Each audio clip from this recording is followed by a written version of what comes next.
Remake culture at its core is just an attempt by old people to kind of deny that they're old. And that's what we've been seeing over the past 5 years.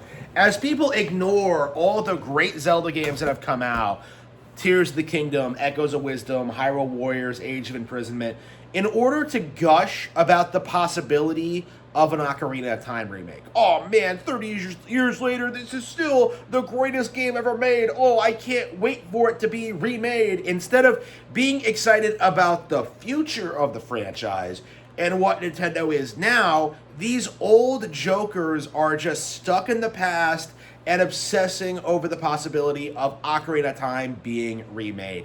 And this is a very dangerous trap to be in because this is creating artificial demand that I don't think is actually there. Okay, nobody actually wants Ocarina of Time to be remade because you cannot recapture the magic. You cannot make this like the major innovative title again. You know, it is just one of those situations where a game is an all-time classic because of the period in which it came out in. Obviously, Ocarina is still a good game. Obviously, it stood the test of time, and obviously, it's still far above like the vast majority of games that come out today. But at the same time, you know, the industry has moved on. You know, we have Breath of the Wild, we have Tears, we have like, you know, Echoes of Wisdom. Why exactly are these old people obsessed with like reliving their childhoods? You know, they're old, they're gonna die soon, they have no children, they have no legacy. You know, the average boomer getting excited over the Ocarina of Time remake. No, I suppose I should start using millennial as a slur now because millennials are old now. Okay, I take it back. Old millennials are spurging out about this, about the possibility of reliving their childhood and simply taking away something from today's generation of kids, okay? Instead of making new Zelda games and getting excited for that, let's relive the past and not make anything new. That's essentially what people are saying when they're demanding Ocarina of Time remakes. I don't think it's a coincidence that the people who go on about this, about how great it's going to be when Ocarina of Time gets remade, I don't think it's a coincidence that these people don't seem to play modern Zelda games or know anything about modern Nintendo and are just stuck in this mindset that like, well, it was good when I was growing up.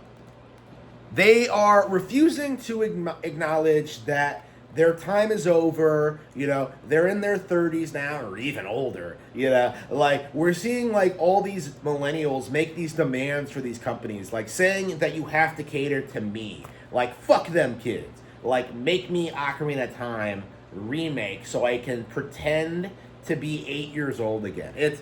It's something that I think we should, as a society, have a lot of contempt for.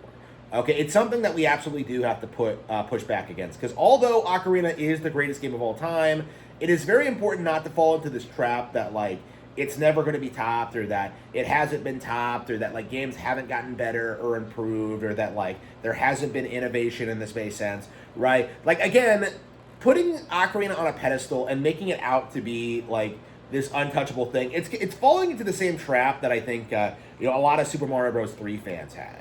You know, because for a long time, you know, you had a lot of NES boomers who thought that, like, World, that the land games, that, like, you know, the 3D games, that new Super Mario Bros., even Wonder, like, you know, were, like, a massive step down from 3. And that 3 was this untouchable classic. And, like, the reality of it was that all these games were great. They all have legions of fans. They all have people who are, like, you know, over on the moon about these games. And, like, with the release of Wonder, it became very apparent that we had a problem.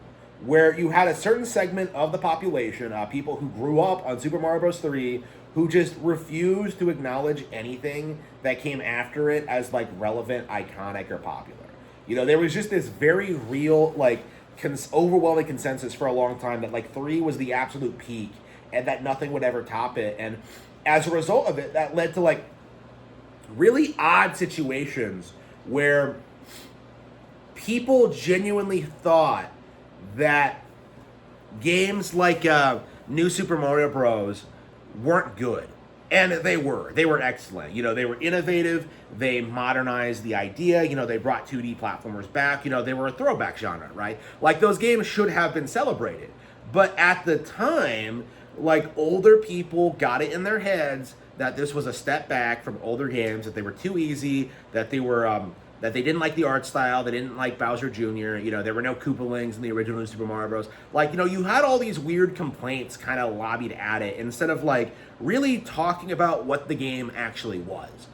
And I do think that's, like, kind of the problem with a lot of, like, modern Nintendo discourse, is that, like, you see these people criticize the company and they don't really talk about the games themselves. They always talk about fringe things like, oh yeah, it's been like 10 years since the last Star Fox. It's been like 10 years since Mario Odyssey. It's been like forever since we've gotten this, that, or like something like this. And like, they're not really talking about what is coming out. Donkey Kong has come out of a longer hiatus than most Nintendo franchises, right? We haven't gotten a 3D Donkey Kong game since 64 and 99. Star Fox is coming back. Star Fox is relevant all of a sudden, and like, that's something that nobody ever thought saw coming. But like, the reality is great games are kind of coming out of Nintendo all the time, and constantly we have to deal with this fact that like the vast majority of the player base are constantly trapped in this nostalgia bubble where they just kind of like refuse to acknowledge the value of anything that's come out since. My favorite RPG of all time is Baten Kaido's Origins, right? I played through it again this year, as great as ever.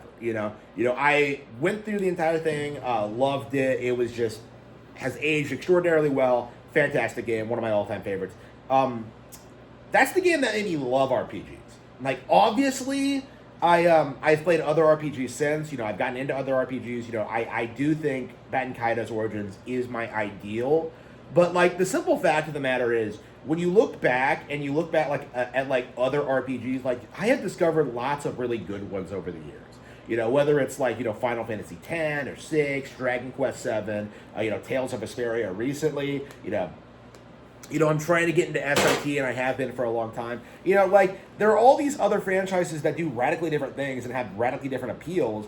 Like, I don't understand this mindset that a lot of people are in, where they're just like, oh yeah, they need to remake Ocarina of Time so I can relive my childhood. Like, your childhood isn't coming back, okay? Like, that's just the reality of it. You need to, like, accept that you're an adult now. You're old. You're a millennial. You were born 30 years ago. And it's time to grow up and move on. That's kind of my mentality on this. Is that, like, and I'm very concerned about just how this kind of behavior is going to impact, like, the actual legacy of Ocarina of Time. Like, it feels as if, like, we're kind of stuck in this weird place where you have, like, one side that refuses to acknowledge that Ocarina was this amazing thing and like kind of defined the N64 as the winner of that console generation and kind of defined the future of gaming and kind of defined the template that would be ripped off and like, used by other inferior companies for generations. Ocarina of Time was just this major game changer in a lot of ways. And a lot of people deny that. But on the other hand, you have people who glaze it. And they do the Super Metroid thing where they just go like, oh yeah, I don't even play modern Zelda games because Ocarina was so much better. It's very interesting how like the community does this thing, this overwhelming consensus that like, Nintendo isn't good, like, even when supposedly talking about the greatest game of all time, you see this weird kind of caveat, this kind of agenda where they push this narrative and it just kind of completely collapses. It kind of just, it's a demonstration of just how desperate they are to maintain the illusion that like, Nintendo isn't relevant or competitive. And it's something that we do have to talk about more, is that we do have to talk about how important it is for Nintendo to always be bringing in younger audiences. We need to talk about how important it is to like respect the legacy, but also acknowledge the future of these franchises. And we have to learn to appreciate games that come out and not get so hung up over like 3D Mario. That's something that we do all have to universally agree to and start regulating, because this behavior is positively ridiculous.